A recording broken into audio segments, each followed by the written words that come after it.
Good evening dear students. एक बार फिर मुस्कुराते हंसते खेलते खिलखिलाते हुए केमिस्ट्री के एक और नेम रिएक्शन के साथ मैं प्रोफेसर शैलेंद्र जैन जल्दी से इस रिएक्शन को समझ लेते हैं। जैसा कि नाम से स्पष्ट है, नॉवेंजल कंडेंसेशन। नॉवेंजल साइंटिस्ट का नाम है। कंडेंसेशन का मतलब है दो मॉलिक्यूल का एडिशन होना, उस जगह से एक छोटा मॉलिक्यूल निकलना। तो ये देखिए, ये दो बड़ा मॉलिक्यूल, ये आपका कोई कार्बोनिल कंपाउंड है। यहाँ पे ये कोई एल्डिहाइड भी हो सकता है और ये कीटोन भी हो सकता है ना। एल्डिहाइड या कीटोन कुछ भी हो सकता है ये। और इसकी रिएक्शन हो रही है ये रिएक्टिव मिथाइलिन कंपाउंड से। ये जो CH2 ग्रुप है, ये CH2 ग्रुप, ये जो है this CH2 group is situated between two electron withdrawing group. X और वाई जो है ना, इलेक्ट्रॉन खींचने वाले समूह, इस कारण से ये CH2 बहुत ही एक्टिव हो जाता है। तो रिएक्टिव मिथाइलिन जो कंपाउंड, उसके साथ किसी एल्डिहाइड और कीटोन की कंडेंसेशन रिएक्शन होती है किसी बेस की प्रेजेंस में। बेस पिरिडीन हो सकता है, सेकेंडरी अमाइन हो सकता है। ये क्या करता है, यहाँ से H2O वाटर मॉलिक्यूल का रिमूवल होता है और दो बड़े मॉलिक्यूल जुड़ जाते हैं। इस प्रकार का अनसैचुरेटेड प्रोडक्ट मिलता है। This reaction is known as Novengel condensation. So this Novengel reaction is essentially a reaction between a carbonyl compound and a reactive methylene compound in presence of base. So removal of H2O will produce a unsaturated entity. जैसे इसका example हम अभी देखते हैं। देखिए इसका example देखते हैं। CH3C डबल बॉन्ड O, यह है आपका एसिटाल्डिहाइड। इसकी रिएक्शन हम करा रहे हैं एक्टिव मिथाइलिन कंपाउंड से। पहले तो हम ये समझ लें कि एक्टिव मिथाइलिन कंपाउंड का मतलब क्या होता है। देखिए ये मीथेन है। इस मीथेन में भी ये CH2 ग्रुप है, लेकिन ये किसी काम का नहीं है। काम का नहीं मतलब ये कोई एक्टिव नहीं है। हम क्या करें, इस H की जगह पे कोई इलेक्ट्रॉन खींचने वाला समूह लगा दें, जैसे CH3CO लगा दिया यहाँ पे, है ना। और इस H को यहाँ से हटाया मैंने, है ना। इस H को हटा के मैंने यहाँ लगा दिया COOC2H5। तो ये जो कंपाउंड बन जाएगा, फिर ये जो कंपाउंड बन गया CH3CO CH2COC2H5, ये जो रिएक्शन, ये बहुत ही एक्टिव कंपाउंड है। रिएक्टिव मिथाइलिन कंपाउंड इसी को कहते हैं, क्योंकि इसमें क्या हुआ, ये CH2 ग्रुप क्या हो गया, दो strong electron withdrawing group CH3CO और इस एस्टर COO-C2H5 के बीच में आ जाता है। इस कारण से बहुत ही एक्टिव हो जाता है। ऐसे ही एक और कंपाउंड है डाइइथाइल मेलोनेट, वो ये वाला कंपाउंड होता है CH2COO-C2H5।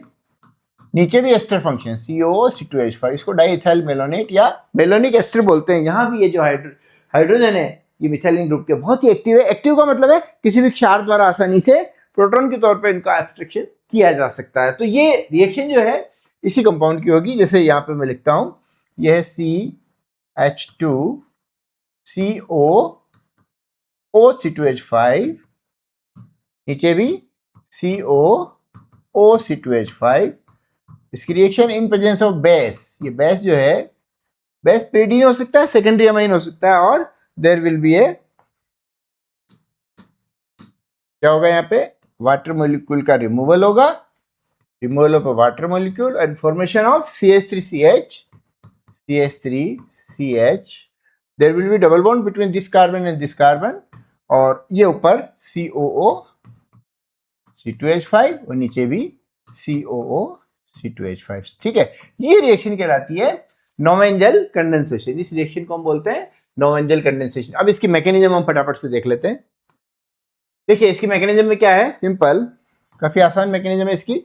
देखिए यहाँ पर ये आपका reactive methylene compound diethyl malonate है। मैंने बताया जैसे कि ये जो CH2 ग्रुप है, this is in between two strong electron withdrawing group. ये बहुत तेजी से इलेक्ट्रॉन खींचते हैं ड्यू टू मेसोमेरिक इफेक्ट। इस कारण से क्या होता है कि ये जो H है ना, ये प्रोटॉन के तौर पे यहाँ से निकल सकता है, और CH बॉन्ड का विषमांश विखंडन, हेटेरोलाइटिक क्लीवेज कौन करेगा, या बेस की प्रेजेंस में। बेस यहाँ से प्रोटॉन को एब्स्ट्रैक्ट करता है और बनाता है BH के तौर पर, बाहर निकल जाता है, और यहाँ पे बनता है CH नेगेटिव चार्ज COOC2H5, और नीचे भी COOC2H5। मैंने इसको ऐसे क्यों लिखा, ऐसा इसलिए लिखा कि ताकि आपको ये पता लगे कि ये जो C के ऊपर नेगेटिव चार्ज आ रहा है, यहाँ पे दो इलेक्ट्रॉन रहेंगे, नेगेटिव चार्ज यहाँ पे C पर आसानी से डीलोकलाइज हो सकता है। तो ये कार्बन आयन है, एक प्रकार का रिएक्टिव इंटरमीडिएट है। इस कार्बन आयन का जो मध्यवर्ती है, ये अनुनाद के द्वारा ऐसे स्थायीकृत होता है, और उसकी एक कैनोनिकल स्ट्रक्चर आप चाहें तो यहाँ पे बना सकते हैं। मैं भी बनाता हूँ इसको।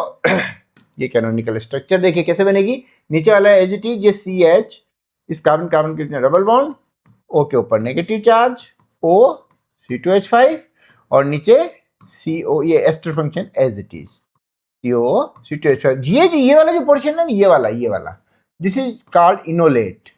इस इनोलेट के बनने के कारण से बन नहीं रहा है एक्चुअली, ये अनुनाद के द्वारा ये स्पीशी है, इसको स्थायीकरण प्रदान करती, किसको, इस कार्बन आयन को। जी कार्बन आयन क्या करेगा, जो आपका एल्डिहाइड है सबस्ट्रेट मॉलिक्यूल, उस पर अटैक करेगा एक न्यूक्लियोफाइल की जैसे, क्योंकि न्यूक्लियोफाइल तो है ही, तो न्यूक्लियोफाइल की जैसे अटैक करेगा। फर्स्ट स्टेप ये हो गई।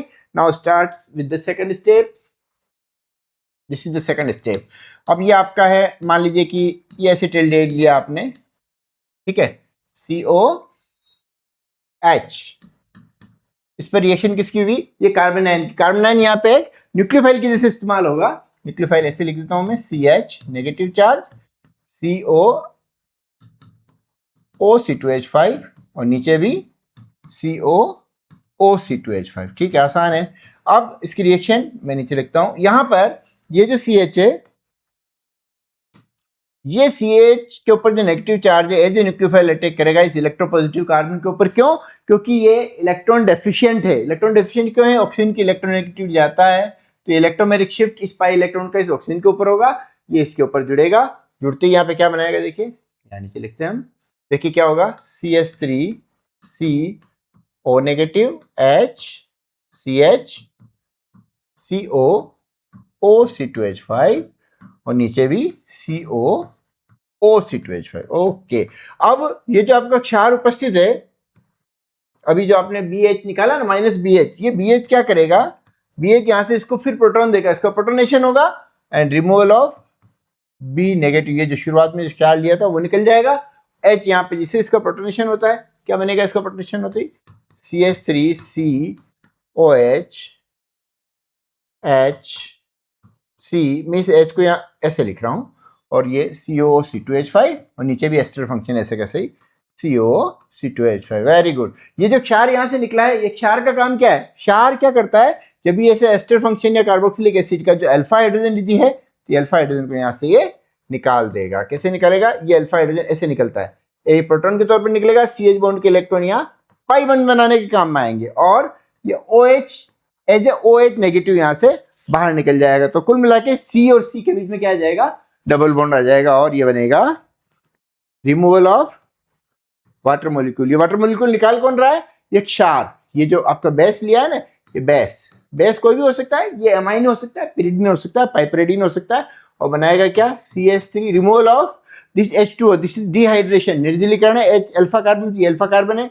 ये बीटा कार्बन है, अल्फा कार्बन से हाइड्रोजन निकलता है, बीटा कार्बन से OH निकलता है, अल्फा बीटा विलोपन है, CH3 CH double bond CO OC2H5। Great, this is again CO OC2H5। ये रिएक्शन यहीं पे कंप्लीट होती है, और रिएक्शन की जो एप्लीकेशन है वो ये है, इसको जब आप हाइड्रोलिसिस करें अम्लीय जल अपघटन, तो इसका अम्लीय जल अपघटन ऐसे होता है,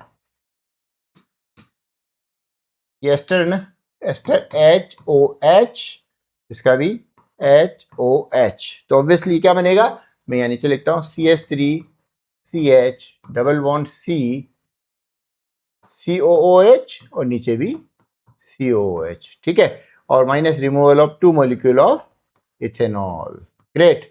ये जो कंपाउंड है ना, एक ही कार्बन पे 2 COOH होने पे क्या होता है कि जब आप इसको गर्म करते हैं तो क्या होता है, यहाँ पे removal of carbon dioxide and formation of this type compound CH3 CH double bond CH COOH, removal of CO2, carbon dioxide gas निकल गई।